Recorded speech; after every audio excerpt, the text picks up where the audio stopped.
Olá, meu nome é Marcela, tenho 24 anos, eu sou de Juiz de Fora, Minas Gerais. Sou católica e bora partilhar?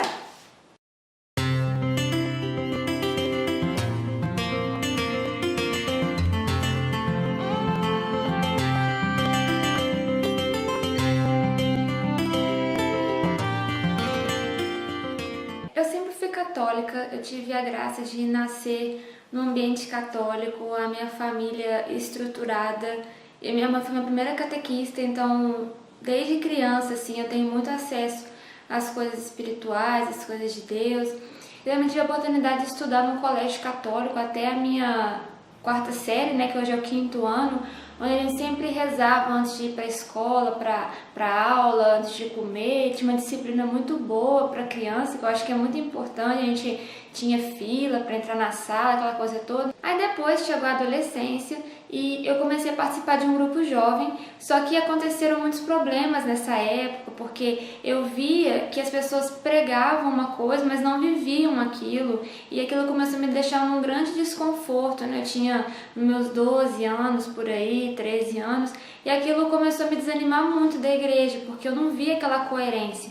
Aí depois o grupo jovem, ele acabou, eu também fiquei sem participar de nada, fiquei meio que solta, né? Então isso contribuiu para que eu me afastasse da igreja, assim. Eu ia só na missa, mas eu não tinha uma vontade de estar na igreja. Com isso eu comecei a sair muito com os meus amiguinhos, mas assim, conheci muita coisa assim dessa fase e foi um momento que eu saí bastante assim das coisas da igreja. E depois quando eu mudei de escola, fui para o ensino médio.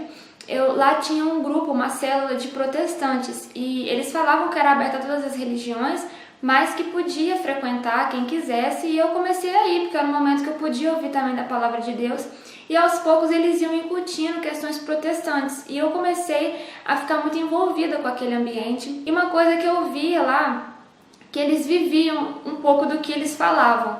E aquilo me atraiu muito, porque eu falei assim, então existem pessoas que falam e vivem, né? E com acesso mais à Bíblia, porque no que eu tinha nos grupos, assim, era só aquele acesso à Bíblia, mas meio genérico, né? Porque sempre a fé era colocada como amor, a generosidade, essas coisas muito genéricas, mas não com concretização de vida, de conversão.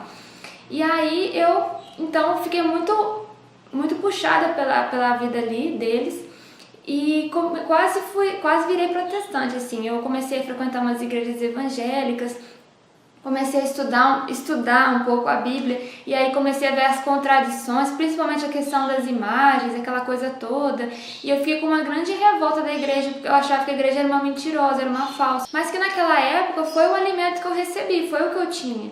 Mas graças a Deus a minha mãe também, né, que sempre foi muito católica, e também tinha um amigo padre, assim, eles rezaram muito por mim.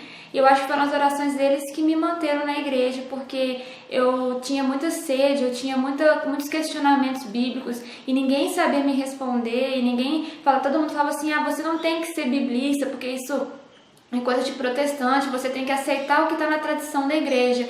O que é a tradição da igreja, então você tem que aceitar porque é a fé da igreja, não sei o quê. Só que aquilo não me saciava, eu queria algo da Bíblia, sabe? Eu sempre tive muita questão da Bíblia. E então foi um momento muito confuso, assim, da minha história. Passado um tempo, entrou uma anjinha na minha vida chamada Daniele, e que ela me chamou para fazer um retiro católico chamado Nova Vida, promovido pela Escola de Evangelização Santo André. E eu falei, vou lá ver, relutei muito pra ir, mas acabei indo, assim, né? E foi o encontro que eu tive, o meu primeiro encontro pessoal com Jesus, onde eu realmente tive aquele mergulhar no querigma, e que foi algo que marcou a minha vida, que eu conheci mesmo o amor de Deus, toda a dimensão de salvação. Eles tinham muita coerência, era um grupo muito feliz, que tinha música. E foi na Escola Santo André que eu tive aquele insight, assim, de estar na igreja. Eu comecei a participar da comunidade e conhecer um lado dos carismas que eu não conhecia. Quando eu completei 18 anos, eu comecei a ter um relacionamento afetivo com uma pessoa que não era muito de igreja, muito ligado a questões políticas de esquerda, né? Então, assim, foi um momento bom para minha vida, assim, que eu aprendi muito, que eu cresci em muitos aspectos, mas nós tínhamos muitos conflitos ideológicos. E como eu não tinha ainda um parecer político das coisas da vida, eu fiquei muito persuadida pela esquerda, pelo aquele ideal, aquela coisa toda, e também vi um paralelo disso na teologia da libertação. Teve um dia que eu estava discutindo aqui em casa com meu irmão, assim, porque ele estava falando, né, sobre a questão da vestimenta dos padres, que foi uma grande perda para a igreja os padres deixarem de usar o clérigma ou a batina, etc., porque é aquela coisa da teologia do povo, que o padre é igual ao povo, que não sei o que ele tem que ser, não pode criar castas, que não sei o que, porque isso é coisa romana, isso é coisa da igreja, não é coisa do evangelho, não sei o que. E começou dessas divisões, e eu fiquei muito assim falando isso com meu irmão, ele querendo, né, me ajudar, ele falou, olha, vê um vídeo, me mandou um vídeo no YouTube de um padre explicando por que ele usava batina, e aí começa a minha verdadeira conversão, que vai ser a minha primeira batina que me converteu. Quando eu vi esse vídeo, ele me tomou de assalto, assim. Foi um vídeo que tem no YouTube de um padre que explica por que ele usa batina para o professor Felipe Aquino no programa Escola da Fé da Canção Nova. E eu fiquei muito de cara, porque na minha realidade aqui da minha cidade, os padres não usam clérigma. E quando eu vi aquele vídeo, eu entrei em êxtase, assim. Foi um amor à primeira vista. E foi uma coisa assim que me tomou de assalto, e foi uma conversão assim que foi no fundo do meu coração. Eu encontrei nesse padre uma referência muito positiva, porque ele era muito jovem, ele é muito jovem ainda, e ele tinha abandonado uma carreira de engenharia química e tal, numa faculdade conceituada. E eu achei aquilo muito assim, como é que pode um jovem assim, né, com tantas coisas na vida, e ele abriu mão para usar uma batina. E ele explicou tão forte assim a questão da batina. Ele falou, né, que as pessoas perguntavam para ele por que se ele não sentia calor com a batina. Ele falava assim, é melhor passar calor na terra do que passar calor no inferno, né? A partir dessa batina eu comecei a mudar totalmente os meus paradigmas. Eu nunca tinha escutado, por exemplo, questões de modéstia. Não era algo que era falado nos grupos na época, não se falava de modéstia feminina. E eu usava muitas roupas assim que não feriam a modéstia frontalmente, mas eram comportamentos que não condiziam assim para uma pessoa que queria viver um aspecto espiritual mais forte. E a partir da modéstia eu fui me aprofundando, e aí mudou tudo, mudou o meu conceito de ser mulher, mudou o meu conceito de espiritualidade. Eu fui pesquisar também depois a modéstia do véu, que hoje é algo muito forte para mim. E eu fui começando e fui mudando tudo a partir daquele testemunho daquele padre. Depois que eu fui crescendo na fé, eu encontrei a segunda batina que me converteu, que é um padre assim que eu tenho um profundo carinho, assim, que é um padre que me sustenta, que me dá força. Às vezes eu fico muito esgotada de achar que eu tenho que fazer tudo, que eu tenho que defender a igreja, porque eu não vejo que as pessoas defendem a igreja, eu não vejo que as pessoas às vezes têm essa entrega como eu quero ter. E com essa batina eu me sinto descansada. Quando eu quero descansar de verdade, é quando eu posso ver um vídeo desse padre e eu falar, nossa, tem alguém que defende por mim, nossa, tem alguém que veste a batina, sabe? Tem alguém que dá a vida por isso, sabe? Ele também decidiu por uma opção dele de vida de usar somente a batina, e que me faz também a crescer muito na espiritualidade, porque, por exemplo, eu também quero mudar algumas questões da minha modéstia, e que permanente, assim, e que eu vejo que se ele também conseguiu mudar permanentemente, eu também posso mudar nesse aspecto permanentemente para crescer em ascese, etc. Então, essa segunda batina que me converteu. A terceira batina que me converteu foi de um outro padre, depois que eu conheci, que imprimiu em mim o selo mariano, né? Eu tenho uma espiritualidade muito mariana e tudo na minha vida passa por Maria. E através dessa batina também eu conheci esse valor heróico, sabe? De ser Maria, de não ter vergonha de ser Maria, e que a gente pode sim, né, resgatar o que é o ser católico, né? Porque infelizmente por algumas questões de ecumenismo a gente acabou perdendo algumas diretrizes da nossa própria fé. E nesse padre eu vi que o que é ser católico, assim, no sentido de não perder essas referências do ser Maria, de ter a batina, de que a gente pode sim estar nos tempos modernos, de viver tudo que a gente tem que viver, mas sem perder as nossas referências de ontem, hoje e sempre, como a questão de Maria. Foi um resgate na minha espiritualidade que hoje é determinante para a pessoa que eu sou. Então essa foi a terceira batina que me converteu. A quarta batina que me converteu foi de São José Maria Escrivá, que é o padre fundador do Opus Dei, e que foi uma batina assim, que entrou em cheio na minha vida, que a minha espiritualidade toda é voltada pelo carisma de São José Maria. E foi o padre que me mostrou que eu posso sim, né, ser mulher e estar na igreja, ter meu apostolado e deixar de ter uma espiritualidade utópica, uma espiritualidade nos ares, para concretizar isso no relacionamento humano, no trabalho do dia a dia, no apostolado da amizade, no apostolado da confidência. Todos os apostolados, tudo é apostolado, né? Então eu aprendi com São José Maria a realmente ser uma católica convertida nas coisas mais básicas do dia a dia. De cortar uma cebola, não cortar uma cebola por ela mesma, mas cortar como um apostolado, né? Então São José Maria também me trouxe toda essa dimensão, que ele também é um padre do nosso tempo, um padre que é santo, né, canonizado pela igreja, e que me deu esse aspecto de acolhida, de saber que a santidade também é para os leigos, que a santidade também é para as mulheres, assim, leigas, né, que trabalham, que têm apostolados, e também principalmente a questão do celibato, né, que eu depois me aflorei por essa escolha, e também foi muito pautada por São José Maria, que dá muito valor para o matrimônio, tem assim escritos belíssimos sobre a família, mas que também trouxe esse resgate do celibato para os leigos, né? Não somente para quem vai para uma vida religiosa. E por fim eu tive uma quinta batina que me converteu, porque depois eu tive uma outra queda também nesse processo da minha conversão, que eu fiquei muito tradicionalista. Eu me fechei muito na minha espiritualidade, me fechei muito nos carismas, a questão da RCC.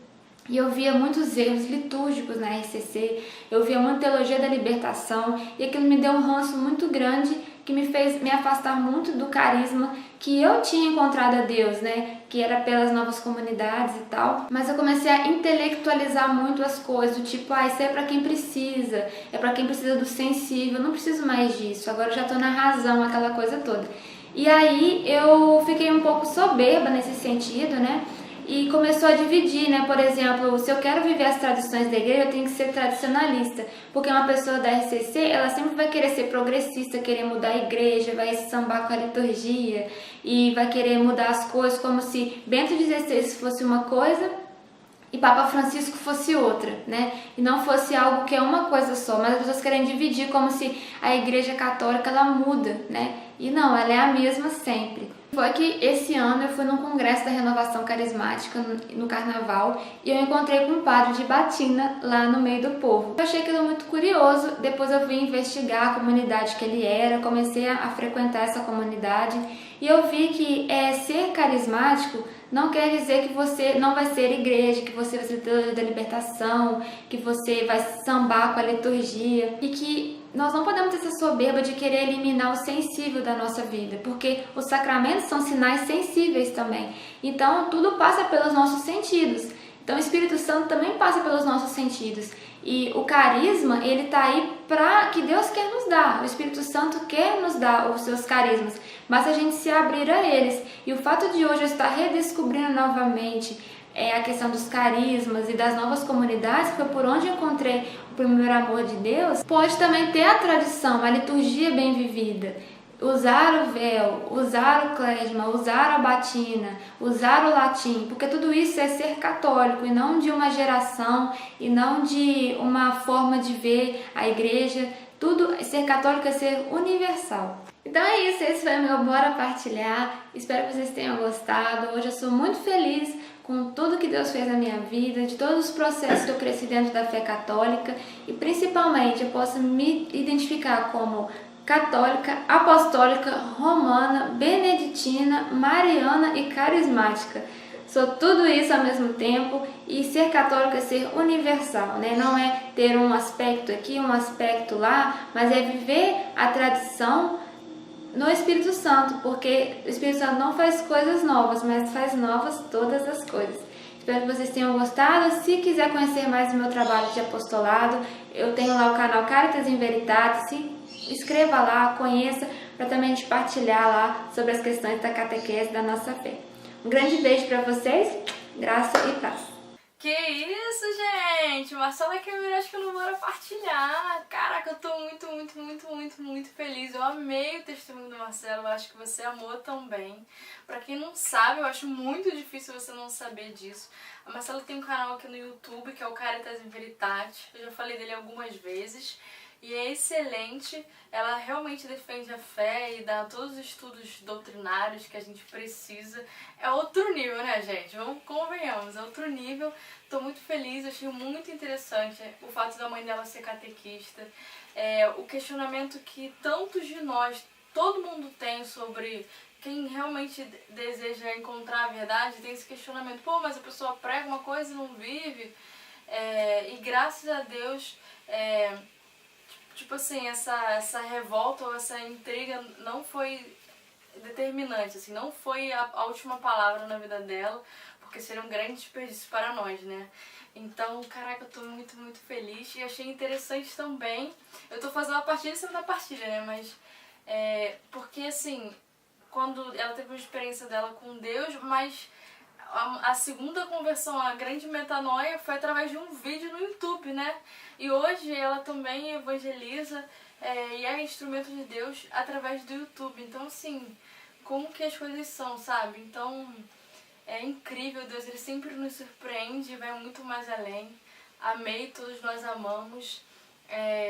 Se você gostou desse vídeo, dê um like, compartilhe, deixa nos comentários o que você achou, manda uma mensagem para a Marcela, que agora ela está fazendo uma experiência vocacional, está meio offline, mas ela vai ver ou eu falo para ela, enfim, manda seu alô para ela. Se inscreve no Caritas in Veritate também, vai lá ver os estudos, vou deixar aqui na tela a descrição. E é isso, se você tem um testemunho também para contar, envie o seu testemunho, bora partilhar, gente, bora partilhar. Tô muito feliz mesmo. E é isso, um beijo, fique com Deus, tchau. De nascer num ambiente católico, a minha família estruturada, e minha mãe foi minha primeira catequista, então desde criança assim eu tenho muito acesso às coisas espirituais, às coisas de Deus.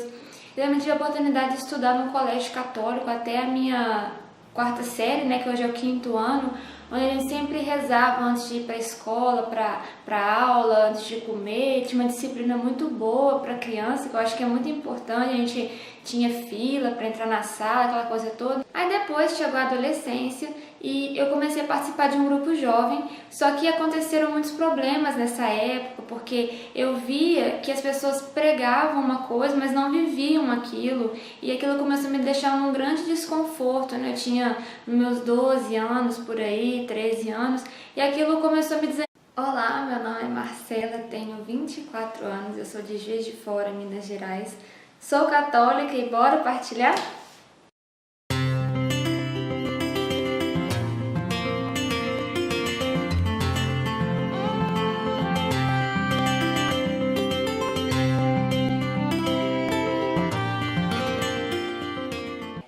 Católica, eu tive a graça de animar muito da igreja, porque eu não via aquela coerência. Aí depois o grupo jovem, ele acabou, eu também fiquei sem participar de nada, fiquei meio que solta, né? Então isso contribuiu para que eu me afastasse da igreja, assim. Eu ia só na missa, mas eu não tinha uma vontade de estar na igreja. Com isso eu comecei a sair muito com os meus amiguinhos, mas assim, conheci muita coisa assim dessa fase e foi um momento que eu saí bastante assim das coisas da igreja. E depois quando eu mudei de escola, fui para o ensino médio, lá tinha um grupo, uma célula de protestantes, e eles falavam que era aberta a todas as religiões, mas que podia frequentar quem quisesse, e eu comecei a ir, porque era um momento que eu podia ouvir também da palavra de Deus, e aos poucos eles iam incutindo questões protestantes, e eu comecei a ficar muito